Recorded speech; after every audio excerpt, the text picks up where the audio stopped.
In today's video, I'm going to teach you how to map Jira issues with screens, a crucial aspect of Jira administration that helps customize your workflow.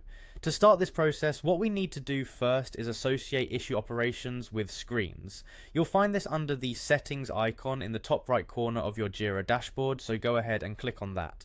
Now, you'll notice a menu on the left side. Look for issues and select it.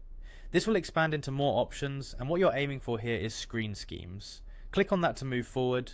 You will be taken to a new page that lists all screen schemes available in your Jira setup.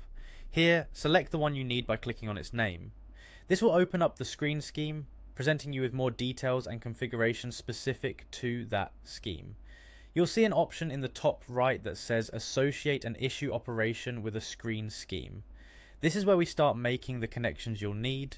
Clicking on it will open a dialog box where you must select which issue operation you want to associate with your screen scheme. You'll find options like View, Edit, or Create operations. Simply pick the one appropriate for your work, and as soon as you've made your choice, just click on Add. This step ensures that specific operations match the right screens, which can help streamline tasks for your team.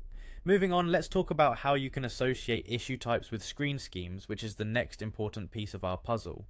Once again, you'll head back to the Jira settings, selecting issues from the list, then screens, and finally click on issue type screen schemes. It's similar to what you did earlier, just focusing on issue types this time. You'll also find a list of existing issue type screen schemes. Open the one you want by clicking its name, which allows you to view its settings. In the top right corner, you'll see the option to associate an issue type with a screen scheme. Once you click on that, similar to our earlier steps, you will be prompted to choose the specific issue type you wish to associate from a drop-down list. After you've made your selection, hit Add to finalize the association. By following these steps, you're ensuring that Jira's issue operations and types are well organized and tailored to your project needs, enhancing productivity and clarity. This structured approach is key in getting the most out of Jira's powerful customization capabilities, which can be a game changer for any team. Thanks for watching, and I hope this guide has helped you navigate through setting up your Jira environment more effectively.